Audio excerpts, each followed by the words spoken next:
जब भी भारत के स्वतंत्रता संग्राम की बात होती है, डायरेक्ट एक्शन डे का जिक्र कई बार दबा छुपा रह जाता है। लेकिन 16 अगस्त 1946 को जो कुछ बंगाल में हुआ, उसने पूरी आज़ादी की लड़ाई का रुख बदल दिया। आपको क्या लगता है, इतने सालों बाद भी उसकी गूंज क्यों महसूस होती है? मुझे तो लगता है कि डायरेक्ट एक्शन डे ने एक तरह से पूरे देश को झकझोर दिया था। वो सिर्फ राजनीतिक घटना नहीं थी, बल्कि आम लोगों की जिंदगी में हिंसा और असुरक्षा की लहर दौड़ गई थी। इसी वजह से आज भी जब धार्मिक या राजनीतिक तनाव की बात आती है, लोग उस दिन को याद कर लेते हैं। सच कहें तो हमारे इतिहास में बहुत कम ऐसे मौके आए जब जनता का गुस्सा, नेताओं की रणनीति और विदेशी सत्ता तीनों एक साथ टकरा गए हों। तभी तो डायरेक्ट एक्शन डे को सिर्फ एक घटना नहीं, बल्कि चेतावनी की तरह देखा जाता है। आपने बिल्कुल सही इंगित किया। डायरेक्ट एक्शन डे के बाद ब्रिटिश सरकार को भी पहली बार सच में भारत की राजनीतिक अस्थिरता का एहसास हुआ। ये जनता की एकजुटता और विरोध की ताकत का खुला प्रदर्शन था। अब जब हम बंगाल की बात कर ही रहे हैं, बंगाल की अंतिम यात्रा के दौरान का माहौल कुछ और ही था। सिर्फ राजनीतिक नहीं, बल्कि सामाजिक स्तर पर भी बहुत उथल पुथल थी। क्या आपको लगता है कि ये संघर्ष सिर्फ आज़ादी के लिए था या कुछ और भी चल रहा था? जैसे जैसे मैं उस काल को समझता हूं, लगता है कि बंगाल की राजनीति में क्षेत्रीय और सांप्रदायिक तनाव बहुत गहरा था। वहां की जनता एक तरफ तो ब्रिटिश हुकूमत से आज़ादी चाहती थी, लेकिन दूसरी तरफ अपनी अपनी पहचान और अस्तित्व के लिए भी लड़ रही थी। यहाँ एक दिलचस्प सवाल आता है, क्या स्वतंत्रता सिर्फ राजनीतिक आज़ादी थी या फिर सामाजिक समरसता भी उतनी ही जरूरी थी?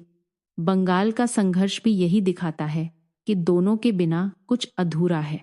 बिल्कुल। और इसी वजह से बंगाल की अंतिम यात्रा का प्रतीकात्मक महत्व इतना गहरा है। वो यात्रा हमें बताती है कि भारतीय आज़ादी की कहानी में सामाजिक संतुलन और एकजुटता की क्या अहमियत रही। हमने हिंसा और टकराव की बात की, लेकिन गांधी जी ने बिल्कुल अलग रास्ता चुना, वापस जाओ और असहयोग आंदोलन। अहिंसा की ताकत को लेकर आपकी क्या राय है? क्या वो उतना ही असरदार रहा जितना कि लोग सोचते हैं? कई बार लोग अहिंसा को कमजोर समझ लेते हैं, लेकिन गांधी जी ने इसे असली हथियार बना दिया। उनके वापस जाओ आंदोलन ने ब्रिटिश प्रशासन की नींव हिला दी थी, क्योंकि जनता ने बड़े पैमाने पर मिलकर सहयोग करना ही बंद कर दिया। ये बात मुझे हमेशा हैरान करती है, कैसे बिना हथियार के सिर्फ नैतिक बल से आंदोलन इतना व्यापक बन सकता है। शायद इसी वजह से आज भी गांधी के तरीकों का जिक्र हर बड़े सामाजिक आंदोलन में होता है।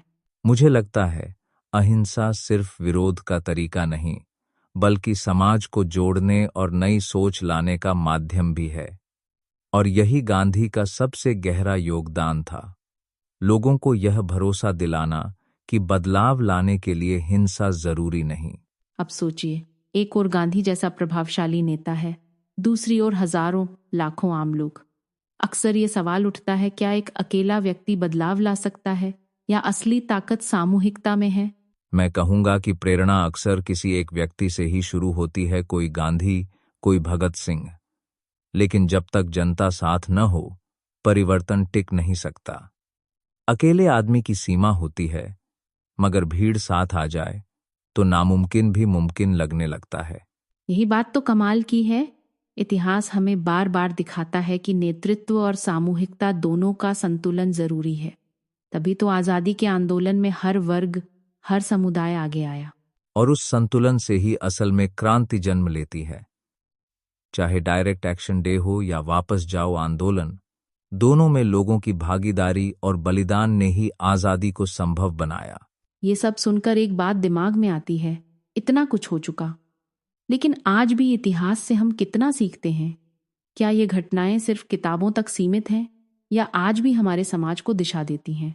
मेरे हिसाब से तो इतिहास सिर्फ अतीत नहीं, बल्कि एक आईना है जिसमें हम अपनी कमजोरियां और ताकत दोनों देख सकते हैं।